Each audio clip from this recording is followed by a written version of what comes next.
উদয়হল কৌমি মাদ্রাসা ছাত্র সন্থার সভাপতি সাধারণ সম্পাদক তথা মজলিসের শুরার সদস্য বিপুল ভূমিয়াসকল তথা কেন্দ্রীয় তথা নগাঁও জেলা বিভিন্ন জেলা সমিতির বিপুল ভূমিয়াসকল বিভিন্ন মাদ্রাসার প্রধান শিক্ষককে আদি করে অন্যান্য শিক্ষক সাহেবানসকল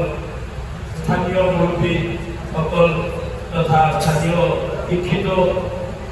বন্ধুসকল তথা বিভিন্ন মাদ্ৰাসাৰ পৰা অহা ছাত্ৰ বন্ধুসকল সময় একেবাৰে কম আৰু মোৰ ইচ্ছাও নাই সময় লোৱাৰ মই খুব অৱচেতন কৰিছোঁ মোৰ আৱাজ সম্পূৰ্ণ বিকৃতি হৈ আছে প্ৰব্লেম আজি মোৰ ধৈৰ্য যে মই সদৌ কৌমি মাদ্ৰাসা ছাত্ৰহঁতে যিটো কৌমি বুলি ক'লে মাদ্ৰাসা যিটো সম্পূৰ্ণ ৰাজনীতি নহয় সমাজিক উদ্ভিদ যিটো কৌম বচোৱাৰ কাৰণে সেই সংগঠনত মই আজি ইয়াত মানে ইয়াত হেৰি আহিব পাৰিছোঁ চৰি কিন্তু মই এজন ড্ৰাইভাৰ হিচাপে মই ভাবিছোঁ আজি যিজন সভাপতি তেখেতক আনিবলৈ আজি মাদ্ৰাসা ছাত্ৰ সন্থাৰ যিজন সন্ধিয়া সভাপতি মোৰ ভাতৃ তেওঁ মোক আজি ৯টা বজাত জনাইছিলে এইটো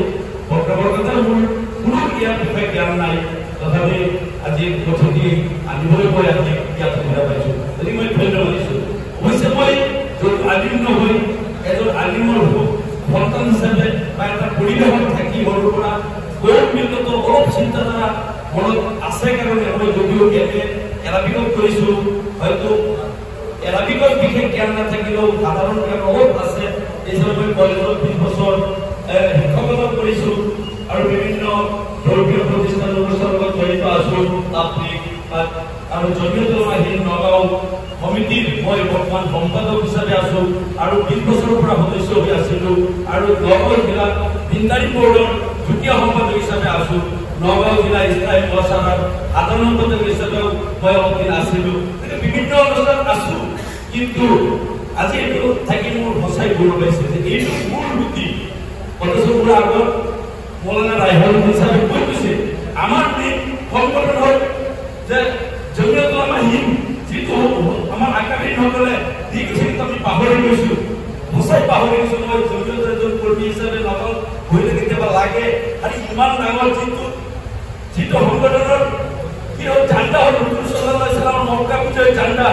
আৰু যিটো কোনো বিশ্বৰ ভিতৰত এনেকুৱা সংগঠন নাই যি সংগঠনৰ লগত দ্বিতীয় হেৰি কৰিব পাৰি কিন্তু সেই সংগঠন যেন আজি কিবা মানে মানুহৰ এন্ধাৰত যাব লৈছে কিয় আচলতে এইটো মা আমাৰ পিতৃ যেনেকৈ পিতৃৰ পৰা যিমানে ঠাপ দিলে ল'ৰা ছোৱালী হ'ল এজন পিতৃ সাধাৰণ হ'ব পাৰে কিন্তু পুতেক MLA মিনিষ্টাৰ হ'ব পাৰে পিতৃ কেতিয়াও যেনেকৈ বাদ দিব নোৱাৰে পাহৰিব নোৱাৰে ঠিক তেনেকৈ এই জমিয়তৰ পৰাই যিমান কৌমিগতৰ শাখা এই কৌমি মাদ্ৰাসা দেওবন্দ মাদ্ৰাসা বা যিমান হাজাৰ হাজাৰ মাদ্ৰাসা গোটেই অসমত য'ত চুবাহী বৰ্তমান নিজাম দিন তাৰিখে মোৰ নিষ্ঠাৰে পঢ়া আজি ইমানত চলিয়া মহকুমাই কাজি যিমান সংগঠন আছে চবটো জমিয়তৰ শাখা কিন্তু আমি জমিয়তক বাদ দিলেও আমি মাকক ধৰি যাওঁ বা আমি পিতৃক পাহৰি আমি ভাই ককাই বা বেলেগ বেলেগ সংগঠনৰ কৰি হেৰি কৰোঁ এইটো মোৰ দৃষ্টিত হেৰি নহ'ব কিন্তু কিয় এইটো অলপ এটা হেৰি আছে আজি যাওক জমিয়ত যে শক্তিশালী এই বস্তুটো কিন্তু বৰ্তমান ভাৰতত যিটো যাৰ হাতত হেৰি আছে প্ৰভাৱশালী ক্ষমতা সি জানে কাৰণ এই জমিয়ত এই যেতিয়া ইংৰাজৰ পৰা এই দেশ স্বাধীন কৰিছিলে হাজাৰ হাজাৰ কোম্পানী হৈছিলে আৰু কিমান জেল মাৰ্তা তিহাৰ জেলত থাকিছিলে আজি সেই গোষ্ঠীৰ হাতত ভৰ্তি হোৱাৰ কাৰণে জমিয়তক কেনেকৈ নিভক্তি কৰিব লাগিব তাৰ কাৰণে এটা গ্ৰুপ কৰি জমিয়তক এটা ৰাজনীতিৰ লগত মিলাই দি এটা এনেকুৱা হেৰি কৰি দিছে সমাজত যে জমিয়ত এটা ৰাজনীতি হ'ব গতিকে এইটো সম্পূৰ্ণ আচলতে মানে ভুল গতিকে মই জনাই আপোনালোকে কম বিগত হৈছে এইটো সম্পূৰ্ণ দৰকাৰ কাৰণ জমিয়তৰ ধৰ্ম কেৱল ভাৰতৰ এটা সংগঠন এইটো কোনো দ্বিধা নাই কিন্তু এই বস্তুটো যিটো জমিয়তৰ এটা শাখা কৌমি মাদ্ৰাসা এই কৌমি মাদ্ৰাসা যিটো স্পেচিয়েল এটা উলামাসকলৰ জমাত আৰু যিটো মাদ্ৰাসাৰ ছাত্ৰসকলে উলামাসকলে কৰি আছে আৰু যি মাদ্ৰাসা মাদ্ৰাসা কৌমিয়াৰ আণ্ডাৰত আছে আৰু বহুত মাদ্ৰাসা আৰু এটা বাহিৰত আছে আজি এই শক্তিটো যদি আজি একগোট হয় আজি এই ছাত্ৰসকল যিসকল আগুৱাই যাব দেহত মানে আমাৰ ভাঙৰ হ'ব যদি কৌমিগতৰ আৰু আমাৰ যি হক অধিকাৰ আৰু ইছলামৰ নীতি কোৰাণৰ নীতি আমাৰ বলবৎ হৈছে নে নাই ইয়াৰ পৰিপন্থী হৈছে নে নাই এইটো আৱাজ কিন্তু কৌমি ছাত্ৰ সন্থাই এক নম্বৰত দিয়াৰ দৰকাৰ আছে আৰু সেই আৱাজটো কিন্তু দিয়াৰ কাৰণে এই কৌমি ছাত্ৰ সংঘৰ যিবোৰ সদস্য থাকিব এটা মাদ্ৰাসাত এজনী সদস্য থাকিব কিন্তু তেওঁ নেতৃত্ব কৰিব এটা আঞ্চলিকত তেতিয়া যে কেন্দ্ৰীয় কমিটিয়ে যেতিয়া এটা সিদ্ধান্ত ল'ব গোটেই অসমৰ এনেকুৱা গোটেই মাদ্ৰাসাত এক ঘণ্টা নালাগে 1 ঘণ্টাত মাদ্ৰাসাত ভিতৰত কৰি যেতিয়া আৱাজ দি দিব যে না এইটো ইছলামৰ পৰিপন্থী এইটো শৰীয়ত পৰিপন্থী লগে লগে এই আৱাজটো বিশ্ব কমাই দিব কিন্তু আমি প্ৰতিবাদ কৰিবলৈ